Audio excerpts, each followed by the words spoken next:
बंगाल की जनता उनको पहचान चुकी है। ये एपीसमेंट की पॉलिटिक्स के लिए एक महिला मुख्यमंत्री के नाक के तले संदेश खाली में सैकड़ों माताओं का शोषण होता है और केवल अपनी वोट बैंक संभालने के लिए उसको अरेस्ट भी नहीं करते हैं। हाईकोर्ट को ऑर्डर करना पड़ता है, हाईकोर्ट को जांच सीबीआई को देनी पड़ती है। किस प्रकार से ये प्रदेश चल सकता है?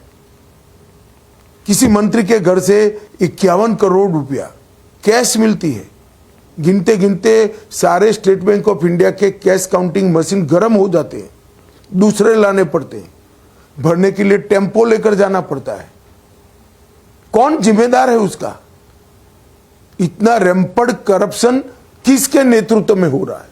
वो कहते हैं सब षड्यंत्र है, अमित शाह जी सब षड्यंत्र कहते हैं। ऐसे 51 करोड़ रुपया इनके मंत्री के घर से मिलते हैं। झारखंड में कांग्रेस के एमपी के घर से 351 करोड़ रुपया मिलता है और फिर कहते हैं षड्यंत्र है। तो आप क्या कर रहे थे? षड्यंत्र था। कौन रख गया आपके घर पे? और ये सिर्फ पैसा नहीं मिला है, किस प्रकार से नौकरी देने में घूस खाई गई, इसका पूरा कच्चा चिट्ठा आज एजेंसियों के पास में उपलब्ध है, हाईकोर्ट के सामने पेश किया गया है। रेट कार्ड था, तेजस्वी युवा लोन लेकर नौकरियों की तैयारी करते हैं, उन पर ऋण चढ़ जाता है, लोन पेंडिंग रह जाती है और डफर टाइप के लोग घूस देकर नौकरी प्राप्त कर लेते हैं। कैसे चलेगा देश? ये यूथ के फ्रस्ट्रेशन को कहां डालाएंगे हम?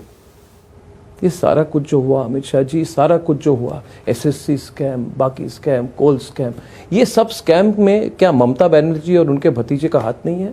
क्या उनको पता नहीं है? खुद व्यक्तिगत तौर पर उनके सारे मंत्रियों के खिलाफ एक्शन हुआ है, मगर उनके खिलाफ डायरेक्टली अभी तक नहीं हुआ। एक मिनट, वो इन्वॉल्व है या नहीं है वो तो सारे प्रूफ एजेंसियों ने ढूंढने हैं, परंतु वो अगर कहती है मुझे मालूम नहीं है, तो भी उनको शासन करने का अधिकार नहीं है।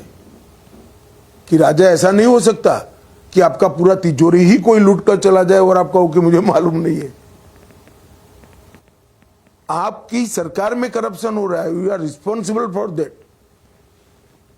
एक तरह से उन्हें छूट मिली हुई है अभी तक, ममता बनर्जी और अभिषेक? कोई छूट नहीं मिली है, जांच चल रही है। कोई सेंस, अगर इस तरह की किसी को सेंस हो कि एक्शन? अर्नब जी, मैं क्या कंचे खेल रहा हूं को आपके इंटरव्यू में कह दूंगा और एजेंसी मुझे ब्रीफ नहीं करती भैया। वो एजेंसी तो अपना काम कर सीधी कोर्ट में जाएगी।